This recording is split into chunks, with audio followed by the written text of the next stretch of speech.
En esta oportunidad tenemos con nosotros al doctor Mauro Orsini, quien es médico cirujano en la Universidad de Chile, además de magíster en salud pública de la misma universidad y magíster de gestión y políticas públicas también de dicha universidad.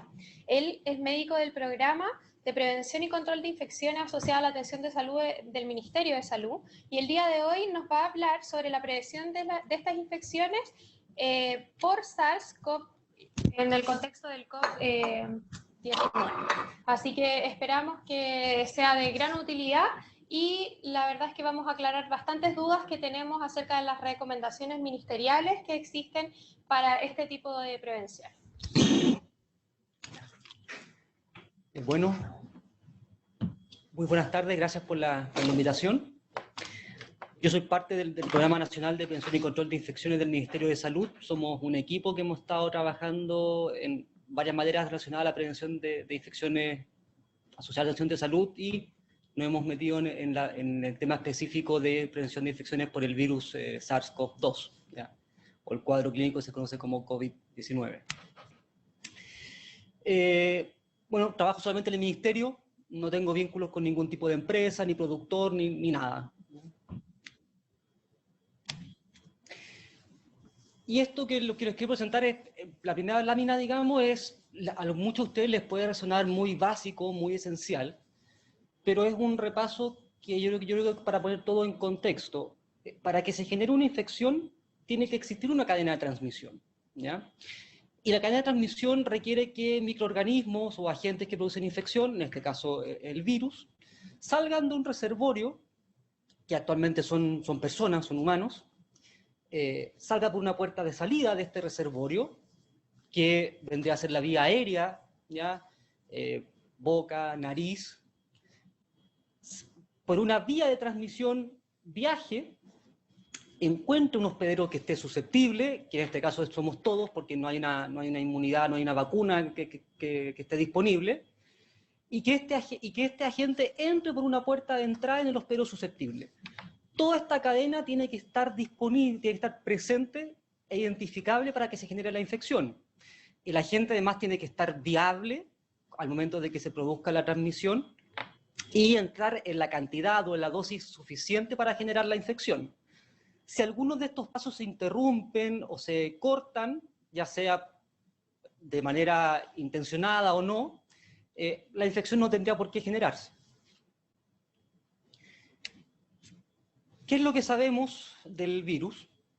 Es que la vía de transmisión es esencialmente gotitas, ya sea de manera directa, es decir, la persona al toser o estornudar bota las famosas gotitas de Früher que suelen describirse, y hay una persona que está cercana a ella, que entra en contacto con estas gotitas, o eventualmente estas gotitas pueden estar depositadas en alguna superficie, en algún objeto, y la persona toma este objeto que está contaminado con estas gotitas, y posteriormente lleva su mano a la cara, en particular a ojos, boca, nariz, y se inocula, digamos, estas partículas, digamos, con la cantidad suficiente para poder generar la infección. Importante que a la fecha no se ha documentado ni se ha reportado transmisión por vía aérea. Yo sé que muchos de ustedes están alerta por una publicación que salió y mensajes que están dando vuelta en redes sociales de que la OMS había dicho que sí se transmite por vía aérea. Vamos a aclararlo después, ¿ya? Sí se reconoce que ciertos procedimientos, la vía aérea o la generación de aerosoles podría ser relevante. Si bien se ha documentado la eliminación de RNA viral en deposiciones, no se ha logrado identificar que este RNA sea viable. Por lo mismo, no se ha comprobado que la transmisión fecal-oral sea plausible, ¿ya? Esto también es relevante. Esto es una imagen que también me imagino que muchos de ustedes deben conocer. No sé si se puede, no puedo mover. Básicamente, por distintas técnicas, lo que se hace es observar microscópicamente con una filmación, digamos, que dura milisegundos, y juntando posteriormente las imágenes, el cómo se proyectan las gotitas en el momento de que las personas estornudan o tosen, ¿ya? Y lo que se ha visto, sí, de manera bastante sistemática, es que la proyección de estas gotitas no alcanza más allá de medio metro. Por lo mismo, cuando hablamos de distanciamiento social o de aislamiento de gotita y sugerimos o indicamos la distancia de al menos 1 metro, estamos indicando la distancia que es el doble de lo que se espera que estas gotitas puedan viajar. Evidentemente, esto es una persona tosiendo o estornudando. Si yo le pongo un ventilador atrás a la persona, a lo mejor las gotitas van a poder viajar un poco más, ¿ya? Pero no van a poder viajar 3 metros o kilómetros, ¿ya? Que eso sí es lo que se conoce como transmisión aérea. Otra cosa que sabemos aparentemente de la infección por este virus es que la carga viral se identifica precozmente al momento de inicio de síntomas de la persona e incluso algunas horas antes, ¿ya? Y muy particularmente en la vía aérea superior, lo cual apoya considerablemente la hipótesis, digamos, de la transmisión por gotitas. Y lo que se sabe es que en la medida en que el curso de la enfermedad evoluciona, pasado ya los 18 días, la carga identificada comienza a bajar, ¿ya?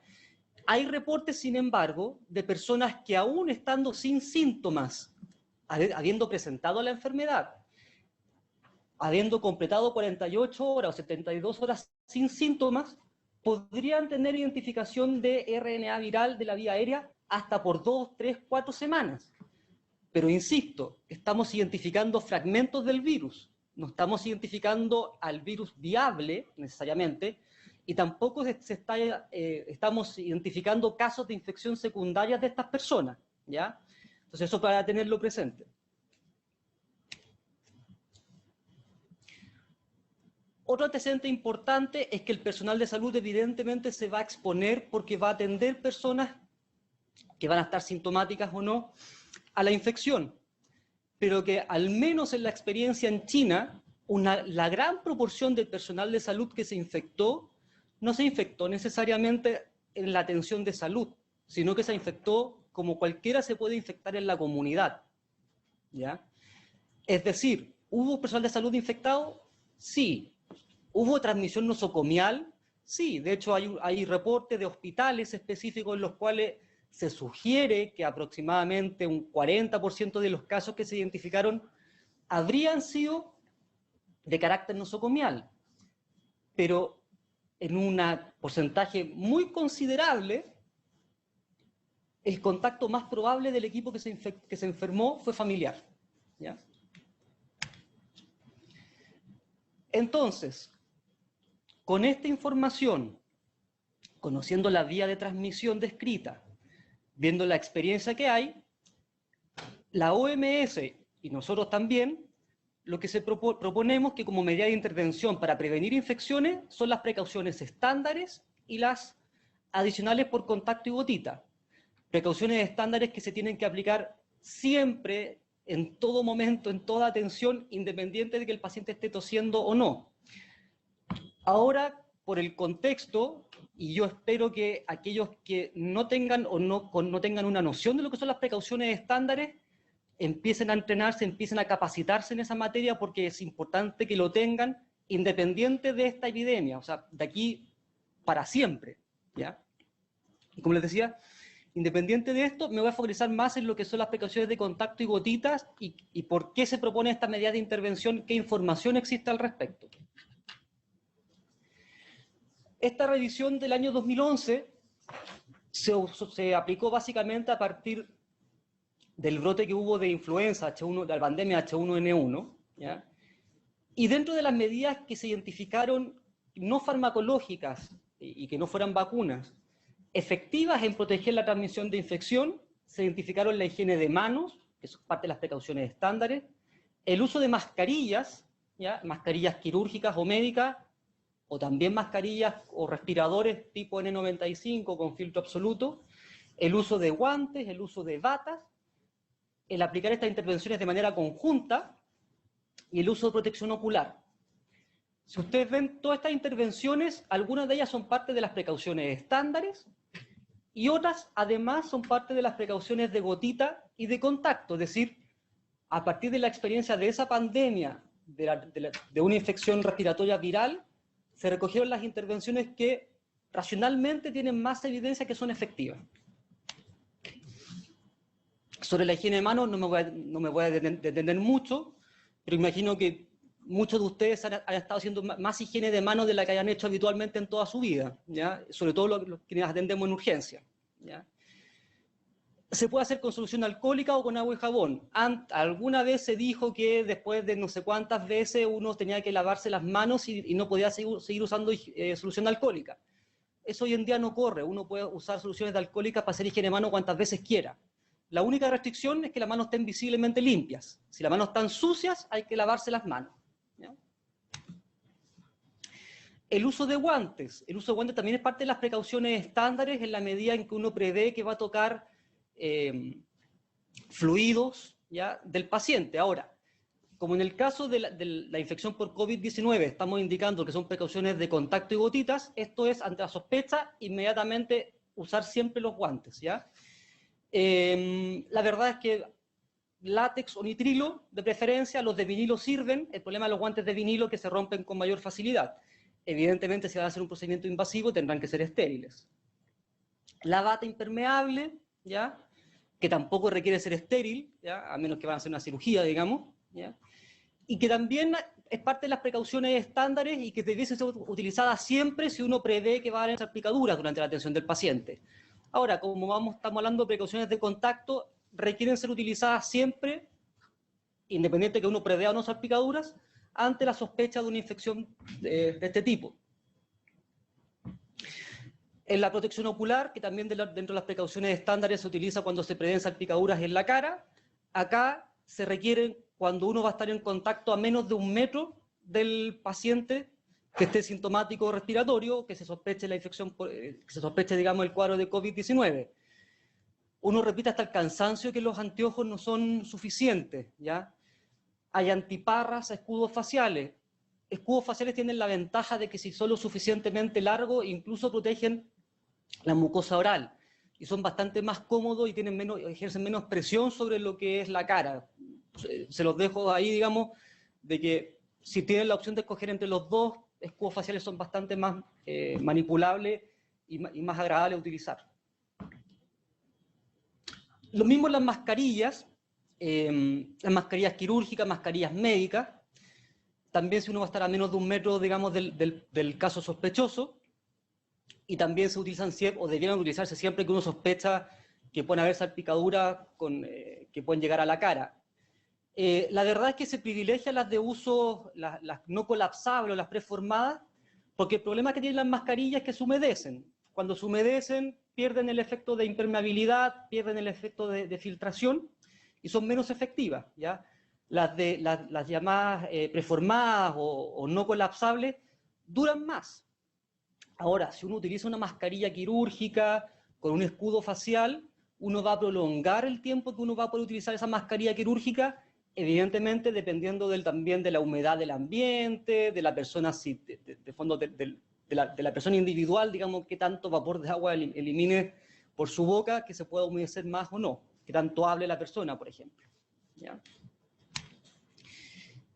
Y el otro tipo de protección que se recomienda son los respiradores, que ustedes conocen solamente como mascarillas con filtro absoluto o con filtro tipo N95 o FFP2, que a diferencia de las mascarillas quirúrgicas tienen la propiedad de que tienen que ajustarse de una forma muy, muy precisa a la cara del quien la ocupa, de tal forma de hacer un sello, ¿ya? Y asociado a la propiedad de la mascarilla, ese sello hace que ya no solamente actúe como barrera frente a salpicaduras o a gotitas que puedan venir de la persona que está uno atendiendo, sino que filtra el aire que uno inspira, de tal forma de partículas más pequeñas que están suspendidas en el aire no entren en contacto con la vía aérea del operador, ¿ya? En general, y en el caso de infecciones como el SARS-CoV-2 o el SARS o MERS, la indicación es que estas mascarillas deberán utilizarse solo si se van a hacer ciertos procedimientos que son capaces de generar estas partículas más pequeñas que pueden caer en suspensión, que son ciertos procedimientos de riesgo que generan aerosoles. No es para atender al paciente que está estable, que está tranquilo, digamos, que uno le va a hacer la anamnesis y lo va a examinar. No tienen ese propósito, ¿ya? Ahora, una cosa importante para la gente que trabaja en la urgencia y también la gente que trabaja en la SUSI, si realmente quieren que esta mascarilla sea efectiva y les funcione, sobre todo para los hombres, es que tiene que haber un sello adecuado y para eso no pueden usar barba. CDC hace no mucho tiempo publicó este cuadrito como orientación que dice los estilos que pueden ser utilizados por las personas que utilizan este tipo de mascarilla. Yo esperaría que a estas alturas, aquellos que están usando respiradores tipo N95 o FFP2, conscientemente del uso que se tiene que dar, ya tendrían que estar todos afectados sin barba. Si no, perfectamente podría estar usando una mascarilla quirúrgica y está haciendo un mal uso de un insumo que es más escaso y es más específico y es para funciones más precisas. Ahora, hay opiniones que dicen que, bueno, ¿y por qué nosotros estamos diciendo mascarilla quirúrgica y no respiradores o no mascarillas tipo N95? Y que en el fondo la consideración es solamente que es un tema de costo, que en verdad las mascarillas tipo N95 protegen más al operador que las mascarillas quirúrgicas. Y la verdad es que lo que dice la evidencia es que eso no es cierto, ¿ya? En estudios que han comparado infecciones respiratorias virales confirmadas por laboratorio, lo que más se ha estudiado particularmente ha sido influenza, la verdad es que los respiradores tipo N95 no han mostrado ser superiores a las mascarillas quirúrgicas, ¿ya? Ni en atención hospitalaria, ni en atención comunitaria. Tampoco han demostrado ser superiores en la atención hospitalaria cuando hablamos ya no de infecciones respiratorias virales con diagnóstico viral confirmado, sino que solamente infecciones virales tipo influenza. Tampoco. Respiradores y mascarillas quirúrgicas se comportan muy similares en cuanto a efectividad de proteger al operador. ¿Ya? Cuando ahora hablamos de infecciones respiratorias virales no influenza, los resultados son los mismos. Los respiradores tipo N95 no protegen más que las mascarillas quirúrgicas. Y el único resultado que los estudios han identificado cierta diferencia a favor de las N95 es, está mal esa lámina, perdón, es en la colonización bacteriana de la vía aérea superior. Yo allí me equivoqué, esta lámina no es la correcta, es otra imagen, la voy a corregir, digamos, que son básicamente a partir de dos estudios que hay, ¿ya? Y lo interesante es que las bacterias identificadas en la vía aérea superior, en menor cantidad, digamos, las personas que usaron respiradores tipo N95, son bacterias que no se transmiten por vía aérea. Entonces, la verdad es que no queda muy claro cómo interpretar ese resultado de ese supuesto beneficio de los respiradores tipo N95 por sobre las mascarillas quirúrgicas. Hay incluso algunos autores que sugieren, como estos estudios son realizados en China, que incluso el efecto de la N95 en tener menor colonización, pero donde la vía aérea tendría que ver más bien con un efecto de filtro sobre las partículas de la contaminación ambiental, y que por estar menos contaminación ambiental, digamos, estas partículas favorecerían que se generara una menor colonización de estos agentes bacterianos, en particular Streptococcus pneumoniae. ¿Ya? Otra información para la gente que está usando N95, y es importante que lo sepa porque la N95 tiene indicaciones que son bien específicas, es que usar mascarillas tipo N95 no está exento de problemas si se usan correctamente. Voy a pasar la siguiente lámina, pero son esencialmente el uso de estos tipos de respiradores se genera mayor retención de CO2. En la medida en que yo uso este respirador por más tiempo, voy reteniendo más CO2, y hay casos, bueno, y esto se asocia a cefalea, evidentemente también al haber un ajuste muy cercano, muy cerrado con la cara del operador, se pueden generar lesiones o úlceras ya en la cara, e incluso se pueden generar casos de narcosis, digamos, por la retención de CO2, y hay publicado, de hecho, algunos de estos episodios en la literatura durante el brote de SARS en el año 2003. Otra cosa importante, para el personal, para las mujeres que estén embarazadas, sepan que la seguridad sobre el feto no se ha estudiado más allá de cuando uno utilice estos respiradores por más allá de una hora, visto de otra forma, perdón, lo enredado. Estos respiradores bien utilizados, si se utilizan durante una hora, serían seguros para la mamá y para el feto, pero si se utilizan por más de una hora, no se sabe en el margen de seguridad, ¿ya?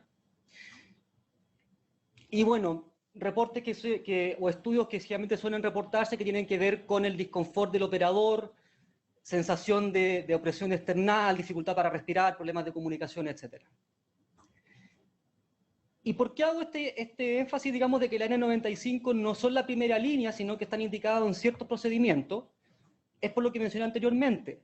La vía de transmisión de este agente es gotitas y contacto. Lo importante es tener esto claro.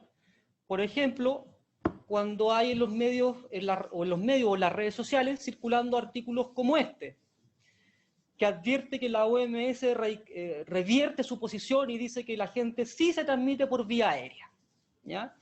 Y yo hago acá un pequeño, me permito hacer un pequeño paréntesis, digamos, en la presentación, porque me parece oportuno que, como estamos llegando a la gente que atiende en la primera línea, digamos, de atención, esté consciente de lo tergiversada que está la información y lo mal interpretada que está la información en este rumor que se generó. Y que de hecho, lamentablemente, formalmente me enteré que ya algunos establecimientos habrían modificado sus protocolos de atención por esta publicación. La verdad es que lo que se evaluó en Estados Unidos fue simular o generar un procedimiento generador de aerosol, ¿ya? Y comprobar si en esta simulación se era capaz de generar aerosoles en los cuales fuera identificada la RNA viral del SARS-CoV-2, compararlo con lo que se sabía del SARS-CoV-1, digamos, que el que causa el SARS, y ver cuánto tiempo va a permanecer en suspensión estas partículas. Primer punto, el contexto experimental en el cual se hizo este estudio no tiene nada que ver con la tos ni el estornudo. Esto más bien es comparable más bien con procedimientos que generan aerosoles o incluso pensando en armas biológicas, ¿ya? La fuerza, la intensidad, la capacidad de generar aerosoles de este estudio es mayor considerablemente al de que simula o al habitual esperable en la tos o en el estornudo, ¿ya? Y lo otro, que lo que se detecta es RNA viral, no se detecta el virus. Por tanto, yo puedo detectar el RNA, pero si lo que yo estoy identificando son solamente fragmentos de virus, no tengo cómo saber, o sea, de partida eso no tiene cómo entrar en mi vía aérea y generarme una infección. Tendría que tomar algunos de esos fragmentos, cultivarlo y ver si efectivamente es viable o no ese virus. Y como les dije anteriormente, tampoco se ha documentado que esta transmisión aérea se genere en la práctica, ¿ya? Y bueno, también hay, el mismo estudio evaluó la estabilidad en superficie, a lo cual me voy a referir un poco más adelante, que también generó algo de ruido al respecto. Entonces, ¿qué es lo que dicen estudios en condiciones reales con pacientes hospitalizados con COVID-19? Si hay hallazgos, son marginales. No se ha logrado cultivar ninguna de las identificaciones del RNA viral obtenido a partir de los estudios que se han hecho en condiciones reales, y no se ha documentado infecciones secundarias a partir de transmisión aérea. Por lo mismo, no se transmite por vía aérea. Lo que se plantea y se abre la hipótesis es de una vía aérea oportunista, que es distinto, que es en ciertos procedimientos que son capaces de generar aerosoles, que por favor no es el hablar, no es el estornudar, no es el toser, se podría generar un riesgo mayor de infección, y en esos casos se requeriría usar equipo capaz de filtrar el aire inspirado, que sí se justificaría en este caso el uso de estas mascarillas o respiradores tipo N95. Y lo que se sabe a la fecha es que los procedimientos que en general se asocian a la generación de aerosoles de riesgo, digamos,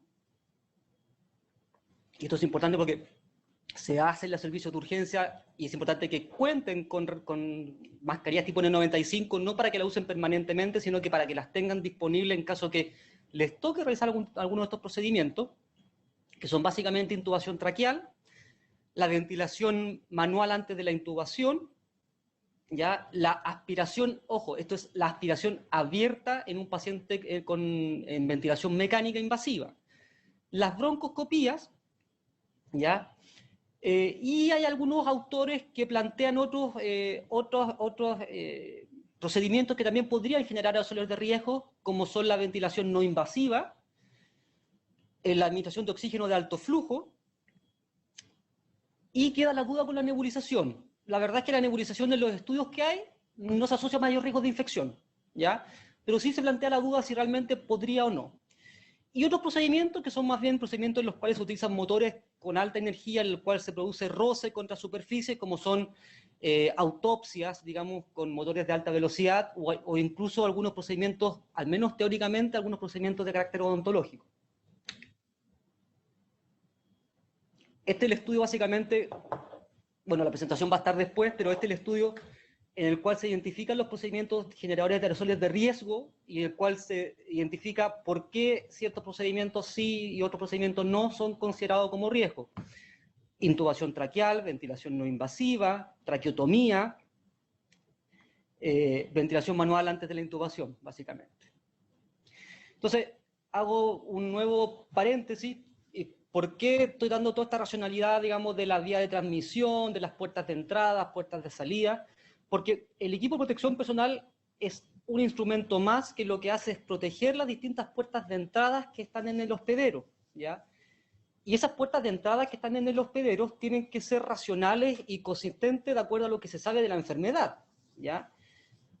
Por ejemplo, si la enfermedad se transmite por vía aérea, por vía gotitas, casi caí en mi mismo error, digamos, por gotitas y la inoculación es en la mucosa de la cara, no tiene ningún sentido usar protectores de calzado, por ejemplo, o usar mamelucos o coveroles. ¿No? ¿Por qué? Si no entra por la piel, ¿ya? El tema es que, y evidentemente se entiende porque está la presión, porque está el miedo, que aunque intentemos aplicar racionalidad en lo que estamos diciendo y ciencia, nos encontramos con que aparentemente entre el siglo XIV y el siglo XXI, lo que uno ve en cuanto a uso de equipo de protección personal, como que no hay mucha diferencia, ¿ya? Y esto yo creo que tiene que ver más bien con temores que son súper razonables, pero con no ser capaz de racionalizar el conocimiento que se tiene de la enfermedad, el cómo se transmite, en las medidas que son efectivas para prevenirla. ¿Ya? Ahora las otras medidas. Hice más énfasis en la parte de equipo de protección personal porque sé que hay estas dudas al respecto y después en el chat podemos discutirlas, digamos. ¿Ya?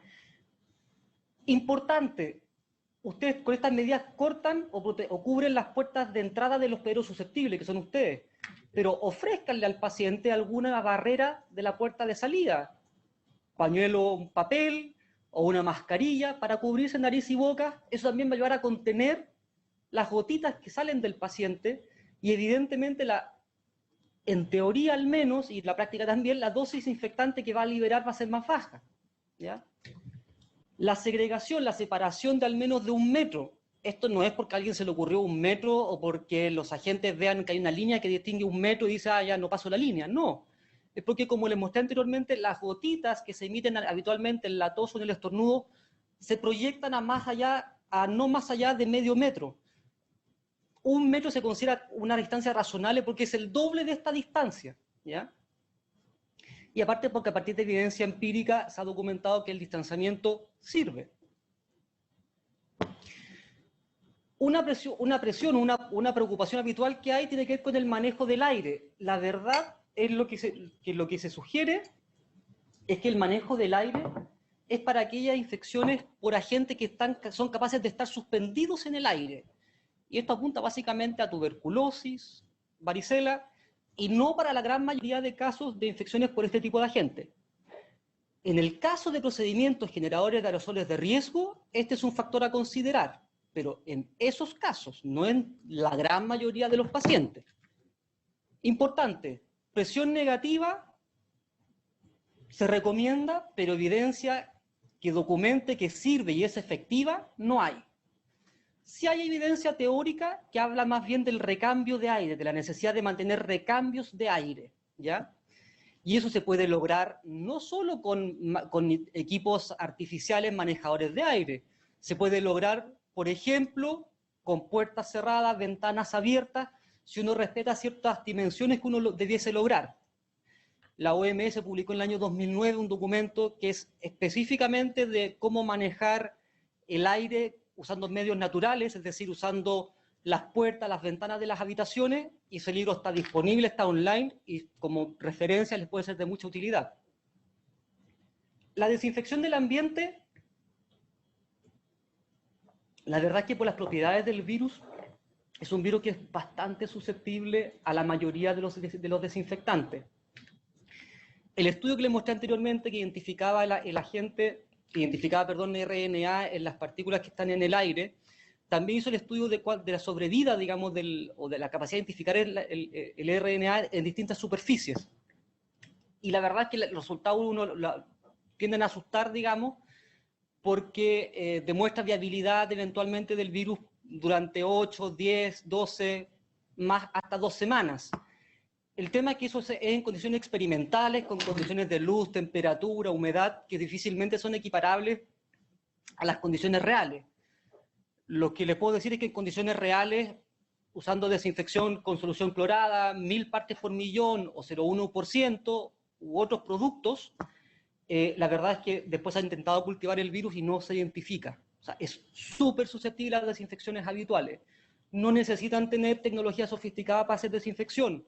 Es los protocolos habituales de limpieza y desinfección que tengan. El asunto es que lo hagan bien, que lo hagan supervisado y que la gente que lo haga sepa cómo tiene que hacerlo, ¿ya?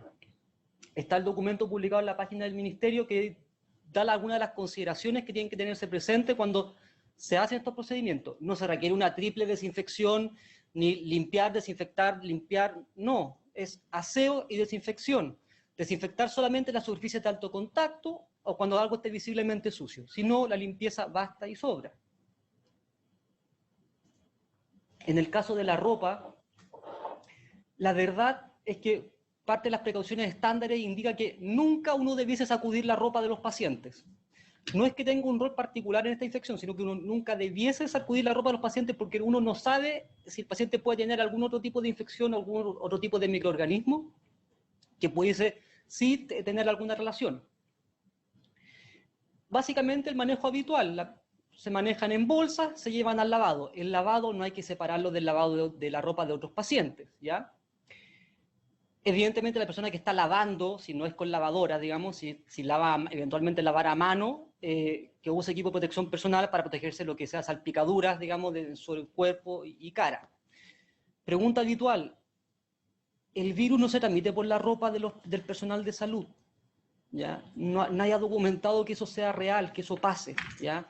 Uno puede creer que la gente con ropa, digamos, clínica, se ve fea en la calle o es poco estética, pero de que usar ropa de turno, digamos, en la calle se asocia a propagar la infección, eso no es así, ¿ya?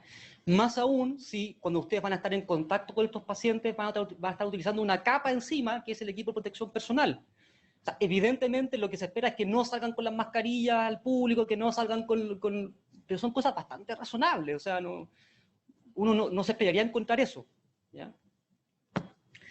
Los desechos, y aquí es otra pregunta que suele repetirse, es de acuerdo tiene que manejarse de acuerdo a lo que dice la normativa del REAS. Y aquí yo sé que hay dudas, hay discrepancias. Desde el punto de vista de prevención de infecciones, los desechos no juegan rol alguno en la transmisión de la infección de este tipo de pacientes. No se ha documentado y por lo que se sabe no juega rol alguno. Por lo tanto, lo que dice el REAS, si los insumos, la ropa, el material, el EPP, están visiblemente contaminados con fluidos, va dentro de los residuos especiales, perfecto. Si está limpio, residuo domiciliario.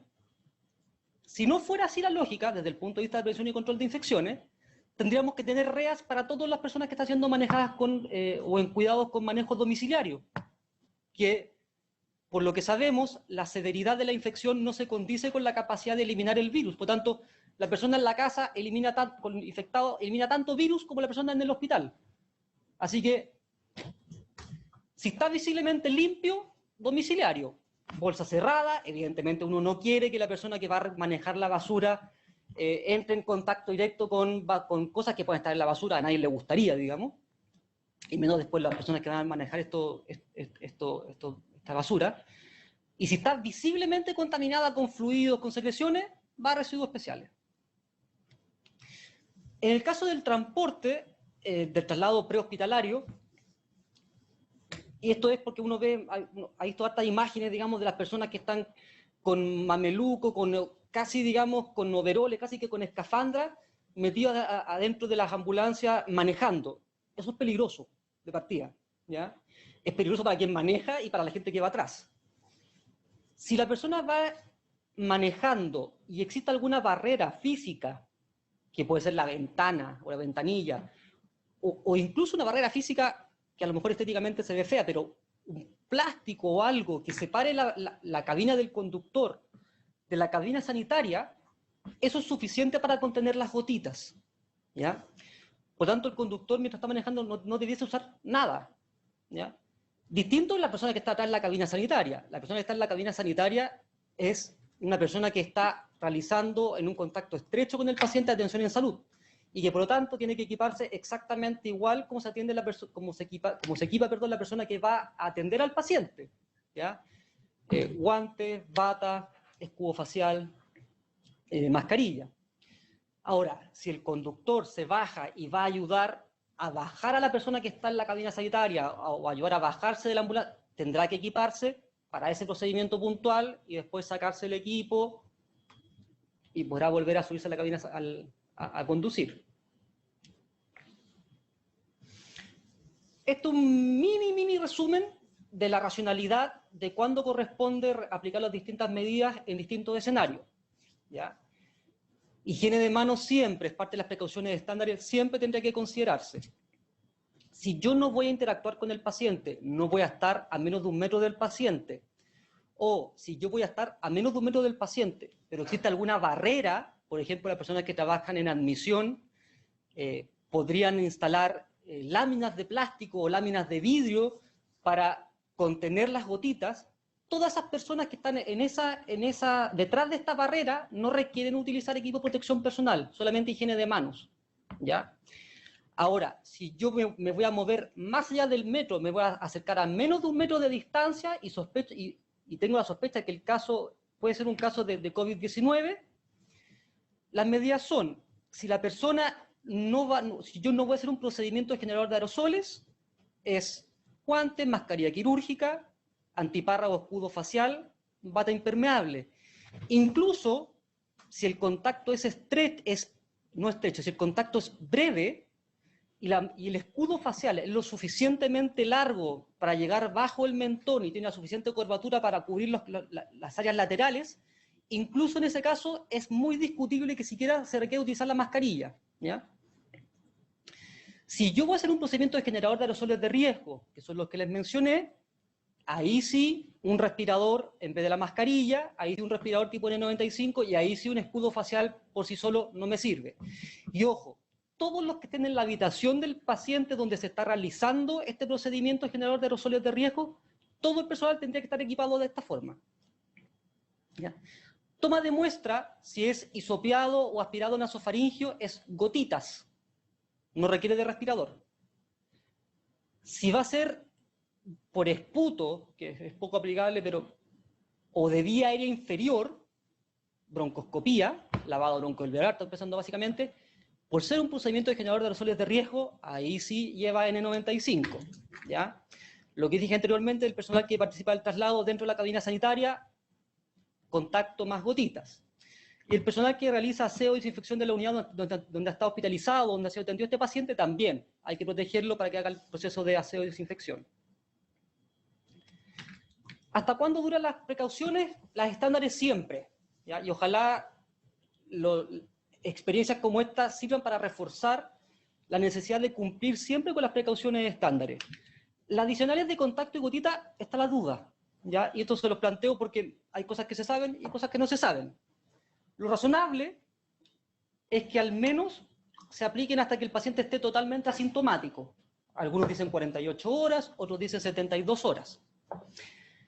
Como se ha detectado RNA viral pasada estas 48, estas 72 horas, hay quienes dicen que incluso tendrían que prolongarse por el tiempo máximo por el cual es capaz de identificarse este RNA viral, que no es lo mismo que identificar el virus, ¿ya? Entonces, ahí están quienes dicen que debe prolongarse hasta 15 días. La verdad es que en la medida que vayamos tomando mayor conocimiento de la enfermedad y de cómo se transmite y de su vía de transmisión y de la duración de la vía de transmisión, vamos a poder tener más certeza. Lo que no es aceptable es que no se apliquen al menos hasta que el paciente esté asintomático, realmente asintomático. Y esto es solo para mostrarle un poco lo que uno ve en los medios y el temor que uno tiene cuando le va a tocar atender, digamos, que es que nos llenan de información de otros lugares, de otros países, con prácticas como gente que están vestidas de mameluco, gente que usa antiparras y escudos faciales, gente que vayan con soluciones cloradas, que la verdad es que no tienen de verdad ninguna racionalidad y siempre se enfocan en LPP, LPP, LPP, LPP. Y la verdad es que yo no saco nada teniendo LPP de partida si no sé usarlo. Si no me lo he puesto una vez que sea para saber si funciona, para saber si es de mi talla, por ejemplo. Si no sé sacármelo, clave. Yo puedo tener el mejor equipo de protección personal, puedo tener overoles con resistencia a fluido, con resistencia a agentes biológicos, con resistencia a agentes radiactivos, pero si yo no me lo sé sacar, es un problema gigante, porque me puedo infectar o me puedo contaminar al momento de retirarme el equipo, y para eso hay que practicar. No basta con ver un monito, no basta con ver que alguien lo haga, hay que hacerlo y hay que entrenarse en eso, y no es fácil, ¿ya? Y así todo, seguimos enfocándonos en el equipo de protección personal, que tiene que estar disponible, Si no hay equipo de protección personal requerido, yo me estoy exponiendo a infectarme, ¿ya? Y no le hago un favor a nadie si atiendo sin un equipo de protección personal, ¿ya? Pero si está, no basta con que esté. Tengo que saber usarlo, cuándo usarlo, cómo colocármelo, cómo retirármelo. Ahí están los correos de las personas que están actualmente trabajando en el Programa Nacional de Prevención y Control de Infecciones. Está el doctor Otaiza, el doctor Castro, la enfermera Mónica Poles y la enfermera Marcela Quintanilla. Y el que no se ve en la foto soy yo, así que no se pierden de nada. Creo que estamos abiertos a recibir consultas y dudas o inquietudes porque sabemos que hay mucha información dando vuelta y es bueno aclarar estas inquietudes. Perfecto, le damos muchas gracias, doctor, por estar el día de hoy con nosotros y la verdad es que hay muchas preguntas en los chats que creo que sí fueron abordadas durante la clase, pero quizás habría que poner un poco más de énfasis en esta resolución. Por ejemplo, dicen, finalmente, en los hisopados nasofaringios, ¿cuál es la recomendación MinSal? ¿Usamos mascarilla N95 o mascarilla quirúrgica para su toma? Procedimiento generador de gotitas, eso lleva. No solo, por favor, no solo mascarilla, no quedémonos pegados a la mascarilla, lleva guantes, bata, escudo facial o antiparra y mascarilla quirúrgica o médica. No se requiere N95. Perfecto. Ya no está dentro, yo les mostré los estudios, les mostré el listado. En la toma de hisopado nasofaringio y de aspirado nasofaringio no está descrito como un procedimiento generador de aerosoles de riesgo. Perfecto. Con respecto al uso de la mascarilla N95, dice, ¿cuál es su uso correcto y adecuado en lo que respecta a la reutilización? Ya. Aquí vamos a una distinción que esto me parece importante dejarlo claro porque hay muchos protocolos dando vuelta y he visto que es una práctica que se genera por no entender la transmisión de la gente. Este virus que causa esta enfermedad se transmite por gotitas y contacto. Y en procedimientos que se generan aerosoles, se transmite por aerosoles. Los aerosoles son gotitas y unas gotitas especiales que son los núcleos de gotitas, que son más pequeñas, que pueden quedar suspendidas en el aire y que por eso uno usa la N95 porque uno quiere filtrar el aire. Pero sigue habiendo gotitas. si yo me expongo al paciente, el paciente está sintomático, la mascarilla se va a contaminar. Por lo tanto, si yo me retiro esa mascarilla, ese respirador N95, me lo retiro, lo elimino, no lo puedo reutilizar. Esto no es tuberculosis. Tuberculosis se transmite, pues, sí se transmite por vía aérea, no se transmite por gotitas, ¿ya? Ahí sí que requiere un efecto de filtro y no tengo que preocuparme por las gotitas, no requiere de contacto. De hecho, para atender a un paciente con tuberculosis que está bacilífero, requiero esencialmente un respirador tipo N95 y no requiero guantes, no requiero batas, no requiero nada de eso. Acá yo requiero guantes, bata, antiparras o escudo facial, insisto con el escudo facial que es más cómodo, o sea, si se lleva, al menos si se llevan con que el escudo facial es más cómodo y con eso ya me doy por satisfecho, digamos. Y todo esto va a ser barreras para proteger al operador, pero así todo, si estoy usando un respirador, porque voy a tener un procedimiento que va a generar muchas gotitas y núcleos de gotitas, no es razonable pensar que yo después voy a poder tomar ese respirador, sacármelo, dejarlo en una bolsa o en una caja, evitar que esa caja se contamine con la cara anterior del respirador o de la mascarilla, y después tomarlo y colocármelo nuevamente sin contaminarme yo. Es muy poco plausible que eso pase. Perfecto. Y un paciente que está, por ejemplo, ventilado, intubado, es lo mismo entonces. El paciente que está intubado, ventilado, efectivamente, si está, el problema del paciente ventilado con intubación y con ventilación invasiva es que son pacientes los cuales voy a estar constantemente haciendo procedimientos como aspiración de secreciones. Si es cerrada no hay problema, si es así de aspiración abierta, ahí tengo el problema. También si desconecto al paciente del ventilador o si lo tengo que pronar, tengo el problema que efectivamente hipotéticamente se pueden generar aerosoles. Entonces en ese caso tengo que usar el respirador tipo N95. Lo que se hace en algunos países, y los países que tienen más casos, es que no se reutiliza, sino que lo que se promueve es un uso extendido. Es decir, yo tengo una cohorte de pacientes, todos con COVID-19 confirmados, no mezclando pacientes sospechosos, sino que todos confirmados, y lo que se hace es que la persona que entra al servicio, entra equipada con su equipo de protección personal, atiende a un paciente, se saca los guantes, hace higiene de mano, se coloca otro guante, atiende al segundo paciente, saca los guantes, hace higiene de mano, se coloca otro par de guantes, el tercero, y así sucesivamente. Pero no se toca en ningún momento ni el escudo facial, ni la bata, ni el respirador. Y al terminar la atención, sale de la unidad y ahí sí se sacan las cosas y hace los registros, todo lo que tenga que hacer. De tal forma de darle vida, digamos, o extender la utilidad de este respirador que por condiciones propias puede durar muchísimas horas, ¿ya? Perfecto. Dice, hay muchas dudas con respecto al manejo del uniforme clínico. Finalmente, ¿cuál es la recomendación del Ministerio en cuanto a la...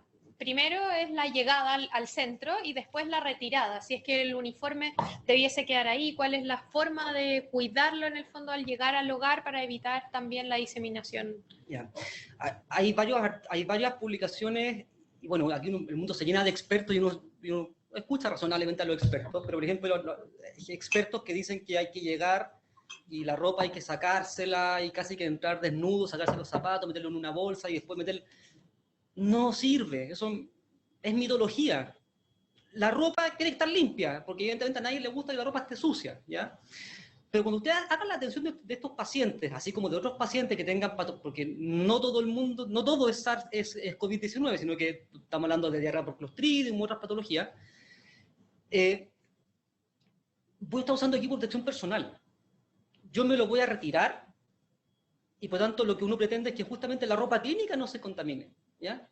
E incluso para que la ropa actúe como vector o como fomite, tendría que demostrarse de que por contactarme con mi ropa clínica yo voy a poder transmitir la enfermedad, y eso la verdad es que nadie lo ha demostrado y es muy difícil de demostrar porque es muy poco plausible que eso ocurra. El virus es bastante susceptible, posiblemente ya salir a la luz del sol va a reducir la carga viral en cantidades suficientes. Entonces, ropa limpia, evidentemente, nadie les dice que lleguen con la ropa sucia a atender o que lleguen con la ropa sucia a la casa, pero usen el equipo de protección personal encima de la ropa, se lo retiran y después pueden usar. Yo entiendo que la gente le da miedo y la gente evidentemente siente pavor porque piensa, digamos, que la gente con ropa clínica, de esta ropa de turno, anda diseminando infecciones, pero no es así. Nadie lo ha demostrado, eso no es así. Hay infecciones específicas, escabiosis, que son parásitos, pero ectoparasitosis, pero esto no. Perfecto. Perfecto.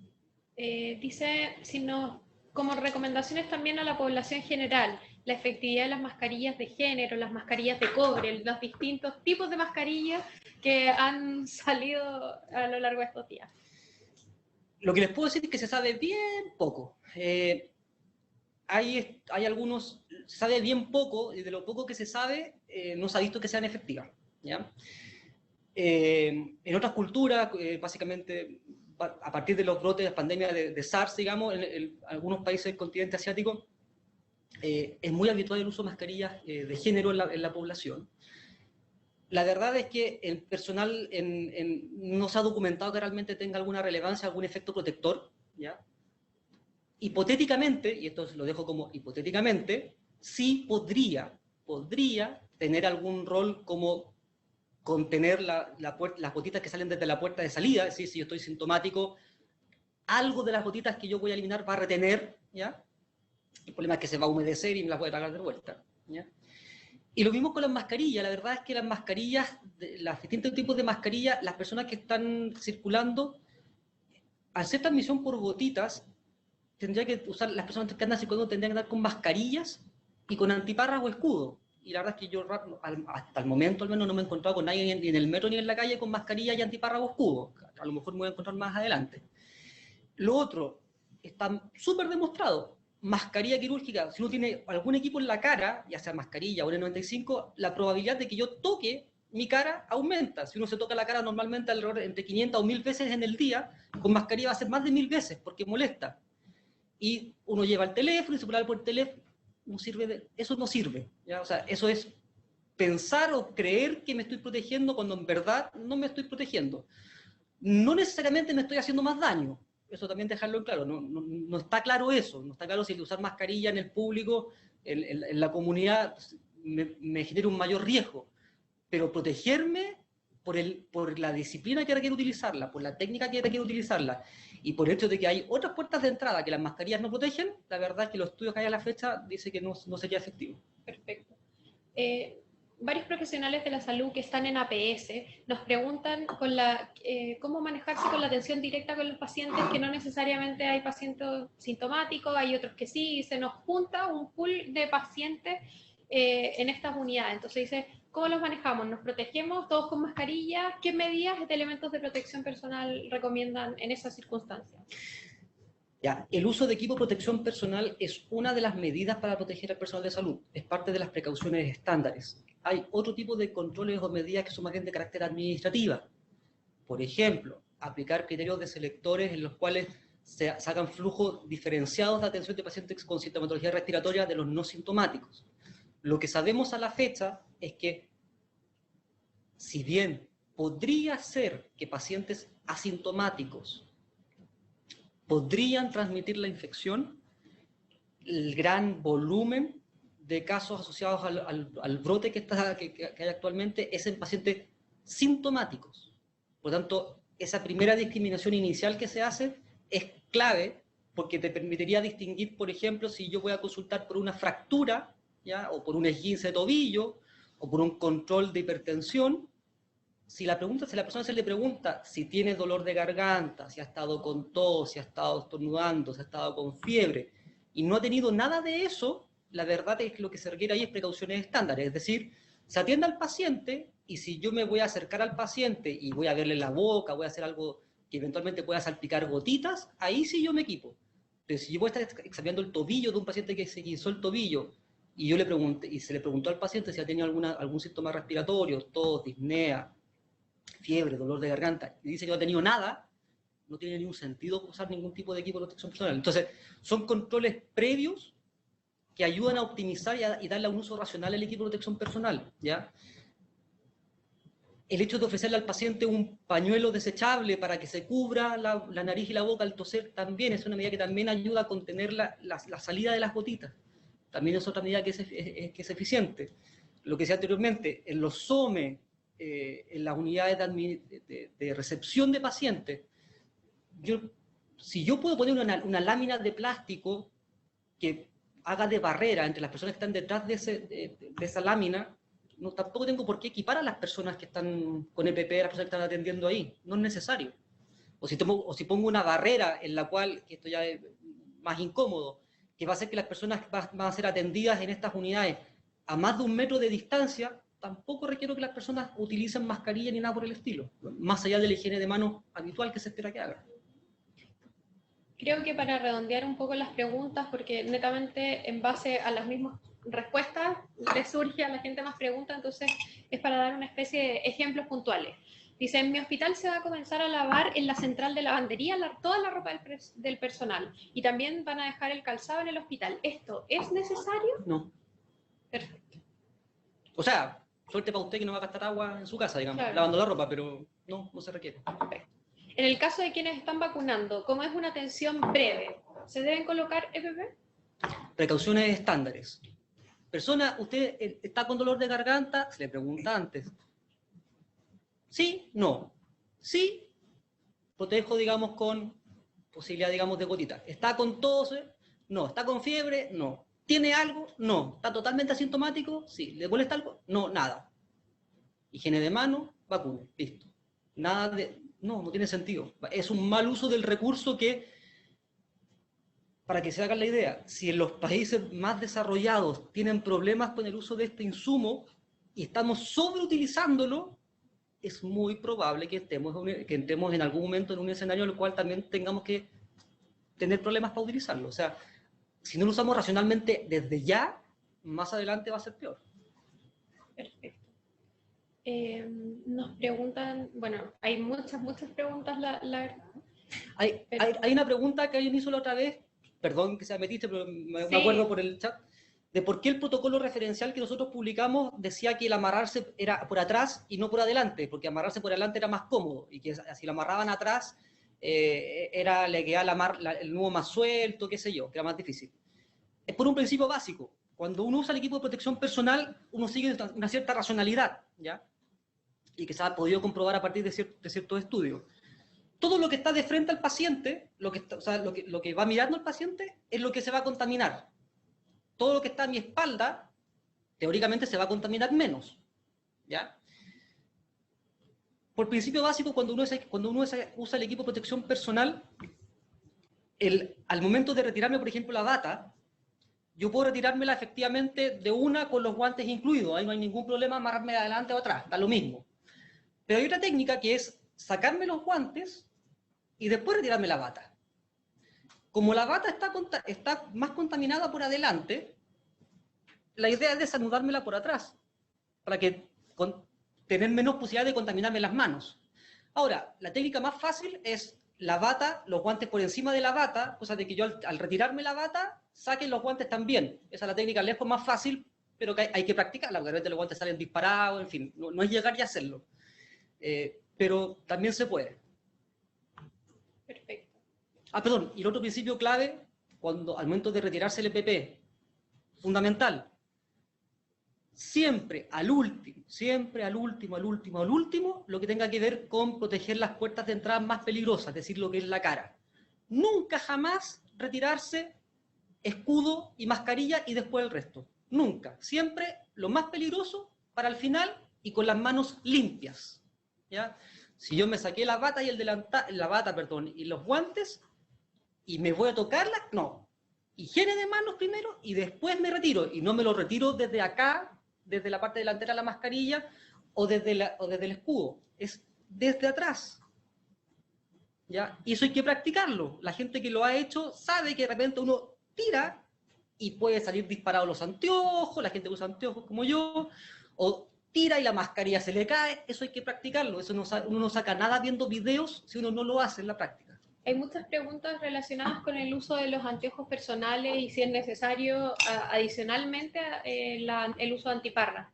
Siempre. Los anteojos como esto, o bueno, cualquier otra moda, digamos, de anteojos, no entregan sello ni por las partes laterales ni por las partes superiores ni inferiores. El escudo facial da la cobertura total las antiparras también tienen el sello total. Si yo uso anteojos, les sugiero, hay antiparras especiales para anteojos, son más difíciles de encontrar, son más caras.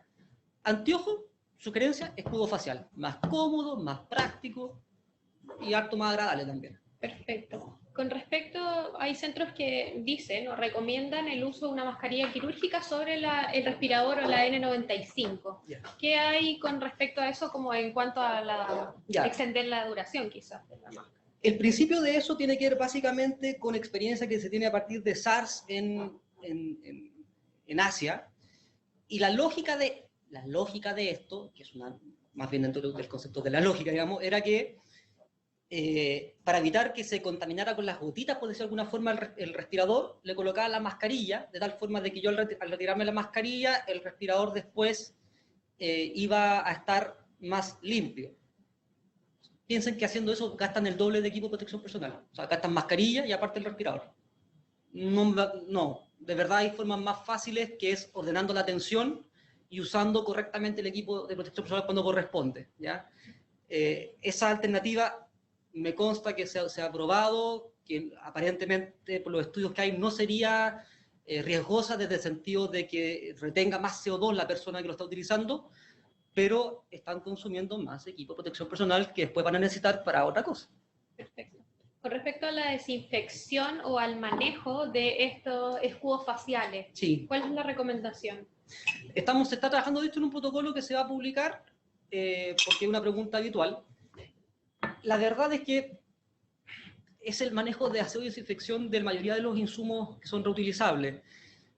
No poner a chorro con agua ni nada que genere salpicaduras, porque no queremos a nadie preocupado, digamos, de que se salpique, pero básicamente con un paño, con agua y algún producto detergente o no, limpiar, y posteriormente con un desinfectante, que puede ser alcohol, no el que usan para hacer higiene de manos, porque si no les va a quedar la escoba con la antiparra y el escudo, que les va, en fin, que hay un efecto ahí de la glicerina que queda todo como jabonoso, no se ve nada. Se le aplica posteriormente y se deja secar, ¿ya? Y los desinfectantes que están más utilizados o más probados realmente son alcohol al 70 o soluciones cloradas, concentraciones de 0,1% o 1000 partes por millón, ¿ya? El asunto es que después tienen que dejarlos secar y no colocárselos al tiro porque, claro, el cloro irrita lo que es mucosa, entonces no es buena idea. ¿Y esto hasta cuántas veces es recomendable hacerlo o depende un poco del producto? Depende mucho del producto. Ahí el único ojo que hay que tener es que los desinfectantes pueden dañar no necesariamente el visor, sino que puede dañar las conexiones del visor con los elásticos o las uniones. Entonces eso hay que estar probándolo, y por eso siempre es bueno practicar con el equipo, estar testeando, viendo en qué condiciones están. Lo otro es que algunos desinfectantes, después de cierto número de usos, puede alterar las propiedades antiniebla de estos equipos. Entonces, el operador va a empezar a notar que eventualmente se le va a empañar más fácil. Entonces ya no hay como un número, no, va a depender de las propiedades del producto, de las recomendaciones del fabricante, del tipo de desinfectante que utilice, pero en su mayoría se pueden utilizar por lo menos más de 2 veces, digamos, pero varía. Una pregunta que se repite hoy y que también se repitió el día de ayer y en otras presentaciones es con respecto a al tiempo de duración de cada una de las mascarillas. Y en base a eso asociado en los distintos usos, porque nos dicen, claro, la mascarilla quirúrgica puede durar entre 30 a 45 minutos o hasta que se humedezca, pero también equipos que se las dan para el manejo del resto de sus pacientes para que lo usen entre 3 a 4 horas. Entonces, quizás aclarar esos puntos. La verdad es que la duración de las mascarillas, de las mascarillas quirúrgicas, entiendo que es la pregunta, puede variar entre fabricantes, ¿ya? No hay un tiempo que yo diga, no, es 40 minutos, es 15, no, puede variar. Y varía de acuerdo, y mucho, porque básicamente la condición para retirársela es que esté húmeda o que esté sucia. Y que esté húmeda puede ser por contacto de gotitas del paciente, puede ser por contacto con las gotitas del personal, al hablar uno, al entrevistar, pero también se puede humedecer por las condiciones de humedad del ambiente. Bueno, Chile no tiene ese problema, pero, por ejemplo, en algunas conversaciones que hemos tenido con gente que trabaja en sudeste asiático, menciona que las mascarillas quirúrgicas no le duran más allá de 20 minutos, 15 minutos, y tienen que removerla porque automáticamente se humedecen, ¿ya? Tienen que pensar, esto sí, que acá, a diferencia del sudeste asiático, es menos húmedo. Tal vez en la Pascua es distinto y ahí a lo mejor el recambio puede ser más seguido. Pero aparte va a estar utilizando un escudo facial. Entonces, se va a humedecer mucho más lento porque las gotitas del paciente le van a llegar mucho menos. Entonces, va a depender más bien del operador, que tanto hable y que tanta humedad genere, por decirlo de alguna forma, cuánto va a durar. En los estudios que hay, y esto solo como referencia, hay estudios que hasta lo usan por 3 horas, usando de manera correcta. Ahora, son personas que no hablan durante la atención o que hablan muy poco, en condiciones que hay clima controlado dentro de la atención, entonces no tienen problemas de humedad, ¿ya? Entonces, es súper variable, no hay un tiempo mínimo ni un tiempo máximo. Posiblemente no sea prudente más allá de 3 horas porque los estudios, no hay mucho estudio más allá de eso, ¿ya? Pero una mascarilla bien utilizada en ciertas condiciones bien controladas, 3 horas perfectamente. Perfecto. En algunos hospitales refieren que les llegaron buzos como elementos de protección personal. Dicen qué caso es recomendable y si sustituye a la bata, perdón. Buzo mameluco. Claro. Si me permiten el chileno, la verdad es que es una complicación. Porque los mamelucos, uno, se van a morir de calor, ¿ya?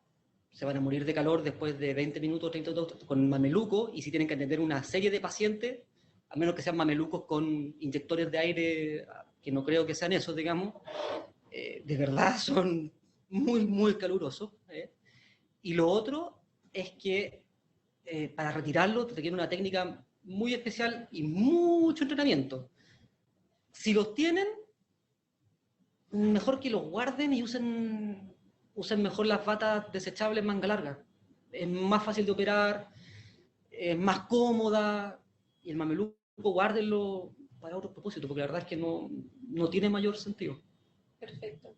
Hay varios dentistas aparentemente conectados desde sobre todo los servicios de urgencia y la red y nos preguntan ella y su test, básicamente están expuestos ahí con los pacientes. Entonces dice, usamos finalmente, ¿Qué le usan? ¿qué mascarilla? Dice, incluso habla del respirador 7500. Ya.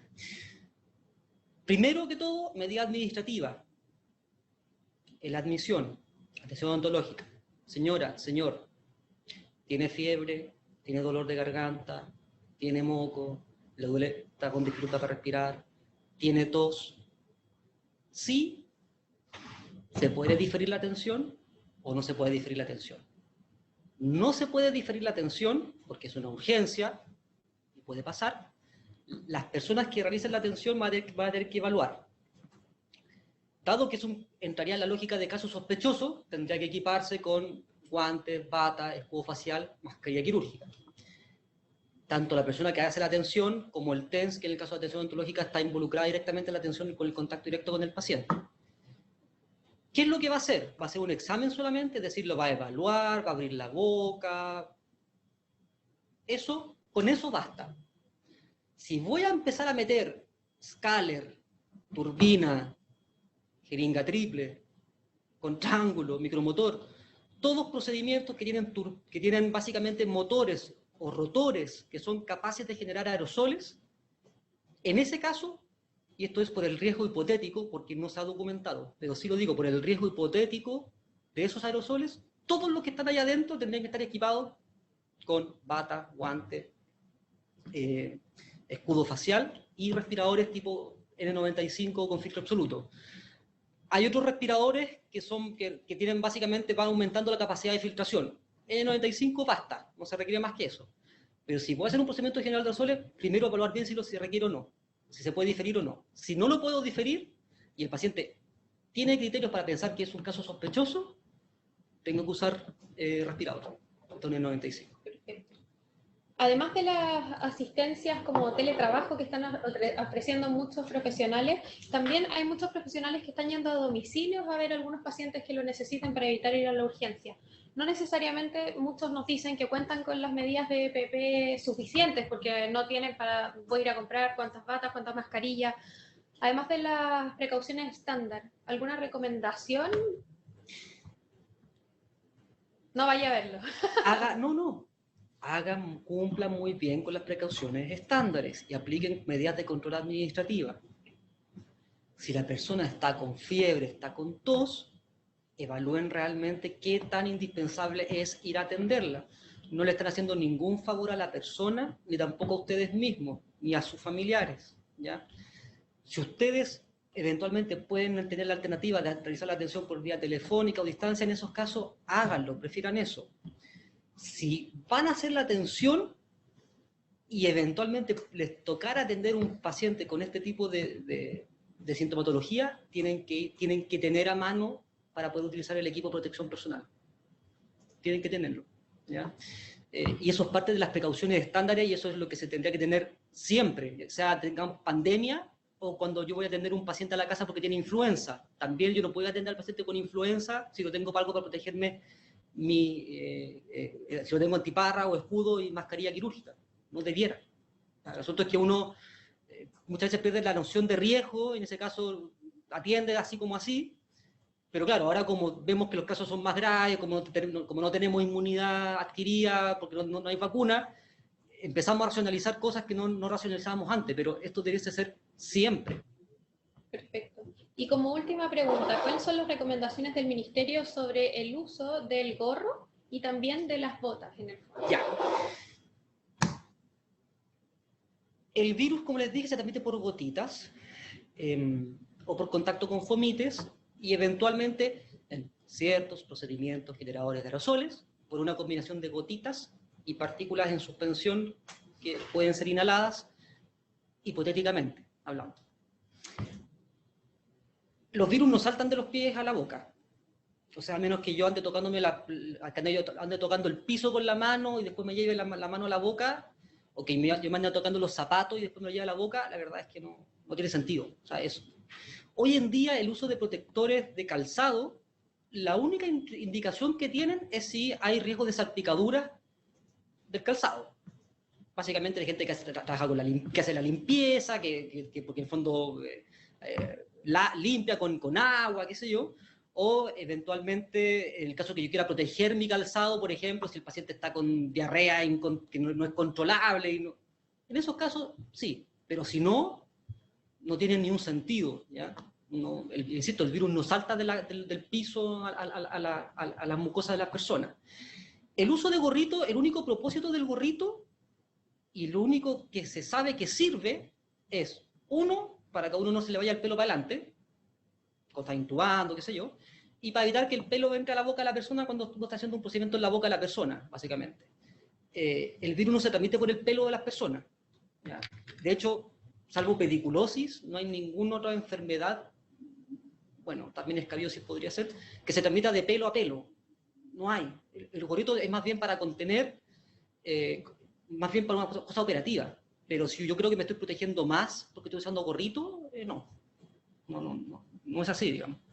Perfecto, la verdad es que ahí están la mayoría de las preguntas que se han evidenciado en el chat el día de hoy. También pudimos retomar algunas de las clases anteriores. Así que le damos muchas gracias al doctor Mauro por haberse conectado con nosotros y a todos los participantes por seguir siendo parte de estas jornadas de capacitación. No sé si tiene alguna recomendación general como para todos nuestros profesionales. Sí, cuando hablamos de las precauciones estándares y el equipo de protección personal, a mí hace un par de semanas atrás me llamó la atención que una distinguida colega mencionó que tanto hablábamos si los médicos no teníamos idea de precauciones estándares, no nos hacíamos higiene de manos, no usábamos equipo de protección personal.